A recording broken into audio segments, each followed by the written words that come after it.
अस्सलामुअलैकुम जी, welcome back to my channel. तो जी आज है बारात वाला दिन और यहाँ पे मैं युवान हम सारे ही हो चुके थे रेडी।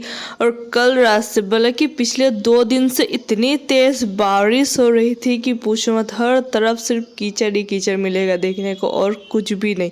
और बारिश की वजह से ना बारात निकलने में भी लेट हो चुका था और हमेशा की तरह मेरा ब्लॉग भी बहुत लेट ही चल रहा है। आई नो, मुझे पता है, पर मैं क्या करूँ, अभी दिन इतने ज़्यादा छोटे हो चुके हैं कि कहाँ से स्टार्ट होते हैं और कहाँ ख़त्म होते हैं बिल्कुल पता नहीं चलता। पूरा दिन लगता है ऐसे पल भर में गुजर जाता है।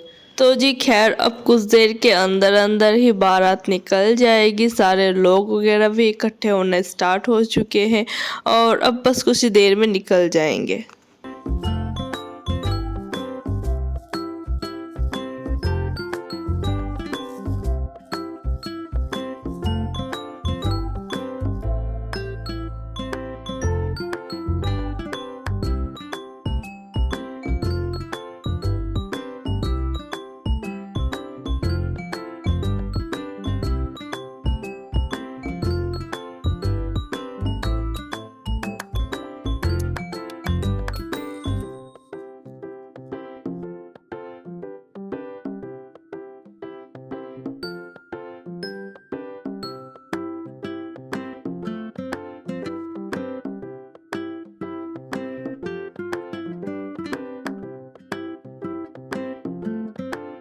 एक 1.5 घंटे का ही सफ़र था। उसके बाद जी हम लोग पहुंच चुके थे लड़की वालों की तरफ और बारिश इतनी ज़्यादा थी कुछ दिनों से। इसकी वजह से ना रिसेप्शन वाला दिन जो कल होने वाला था उसे डिले करके 2-3 दिन बाद करा जाएगा।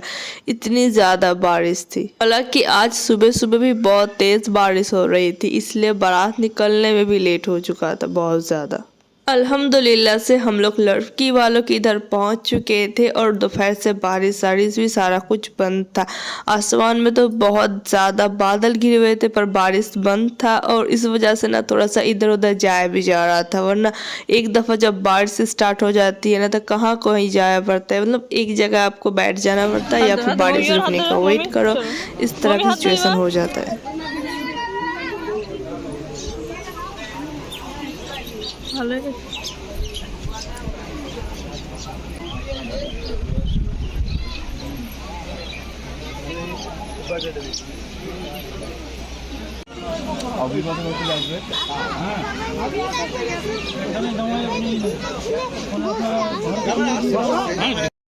उसके बाद जी हम सारे वहाँ पे बैठे, टिफ़िन वगैरह खाया, कुछ देर रेस्ट लिया। उस वक्त मैं आ गई थी यहाँ पे कॉफ़ी खाने के लिए।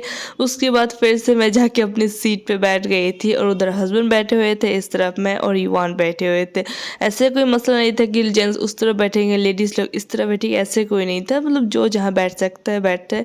और उसके बाद कुछ देर के अंदर अंदर यहाँ पे निकाह पढ़ाई भी स्टार्ट हो चुका था। सारा निकाह पढ़ाई का प्रोसेस जो जितना कुछ लगता है वो सारा स्टार्ट हो चुका था। और ये रही जी मैंने ना बहुत ज़्यादा सिंपल मेकअप करा था और मैंने अपनी लाइफ में मतलब कि अपनी शादी की बात पहली दफ़ा घर की कोई प्रोग्राम हो या फिर वेडिंग हो, वो सारा प्रोग्राम पे साड़ी को स्किप करके मैंने सलवार कमीज पहना था। ज़िंदगी में पहली दफ़ा मैंने इस तरह से पहना था क्योंकि बारिश वगैरह हो रही थी और एक बहाना भी मिल चुका था कि सलवार कमीज पहन लेती हूँ, साड़ी स्किप कर देती हूँ।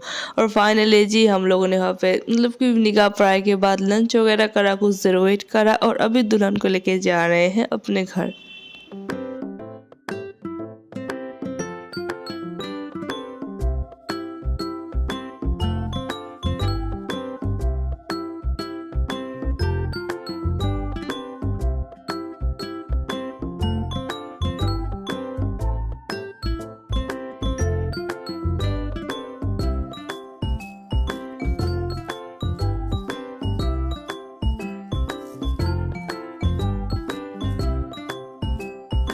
फाइनली जी हम लोग इधर पहुंच चुके थे और अभी जा रहे थे हम लोग फूफी के उधर, क्योंकि हमारी गाड़ी दूल्हे की गाड़ी से बहुत पहले आ चुकी थी और हम लोग अभी जा रहे थे फूफी के उधर। और ये देखिए पूरा अभी शादी वाला घर ना पूरा खाली है क्योंकि अभी तक कोई भी आके नहीं पहुंचा। कुछ देर वेट करने के बाद सारे इकट्ठे हो चुके थे, दूल्हा दुल्हन भी आ चुके थे और अभी फ़िलहाल उन्हें सोफे पे बिठाया जाएगा और उनका मुँह मीठा करा जाएगा।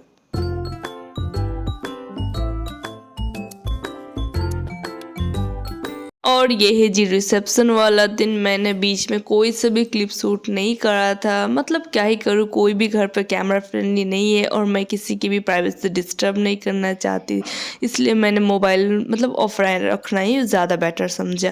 क्योंकि क्या, अगर मोबाइल या कैमरा ऑन करके इधर उधर घूमो तो हर कोई डिस्टर्ब होता है और मतलब क्या ही करना। तो ये है जी मेरा भाई, छोटा वाला भाई जावेद, आप लोगों ने इसे एक दो दफ़ा देखा ही होगा। और ये रही जी मैं देखने पे कैसे लग रही थी आज वो मुझे ज़रूर कमेंट में बताना। और ये रहा जी युवान, माशाल्लाह से युवान भी बहुत ज़्यादा ब्यूटीफुल लग रहा था आज देखने पे। और ये ना मतलब कि अभी करीब रात ही हो चुका था और सारे ज़्यादातर गेस्ट ही खाना साना खा के वापस जा चुके थे। उसके बाद जी मैंने सोचा चले जी अभी थोड़ा सा ब्लॉगिंग श्लॉगिंग कर लेती हूँ, क्योंकि जब से आई थी ना तब से सिर्फ बैठे ही थी और कुछ कर नहीं रही थी, सिर्फ ये देखना वो देखना बातें सातें करना, बस यही वगैरह ही कर रही थी और कुछ एक्टिविटी नहीं कर रही थी, इसलिए मैंने ब्लॉगिंग ऑफ रखा था। तो फिलहाल जी अभी युवान को खिला रही हूँ, क्योंकि हम लोगों ने डिनर कर लिया है और युवान ने नहीं करा था, तो मैंने सोचा उसे डाइनिंग पे ही खिला देती हूँ। उसके बाद अभी वो खा रहा था आइसक्रीम। अगर आप किसी चीज़ की ब्लॉगिंग करते हो और आपके आसपास के लोग जो है वो कैमरा फ्रेंडली अगर नहीं होना, तो ब्लॉगिंग करना थोड़ा सा दिक्कत वाला काम हो जाता है। और फिलहाल अभी युवान फिर से ये 2 नंबर वाला आइसक्रीम चला था। एक दफ़ा वो पहले खा चुका था, ये दूसरी दफ़ा खा रहा था। और फाइनली जी मैं और हस्बैंड एक फ्रेम पे बहुत मेहनत के बाद, मतलब कि हस्बैंड इधर उधर कर रहे थे और मैं मौका नहीं पा रही थी कि हम तीनों इकट्ठे एक फ्रेम पे आए। तो फाइनली जी हम तीनों एक फ्रेम पे आ चुके हैं। और ज़रूर कमेंट में बताना हम लोग कैसा देख रहे थे। और ये रहा जी स्टेज का आखिरी वाला लुक, मैंने पहले नहीं दिखा पाई थी क्योंकि पहले बहुत ज़्यादा रश था। और अभी हम लोग जा रहे थे घर। तो जी मिलते हैं नेक्स्ट ब्लॉग में। अल्लाह हाफिज़।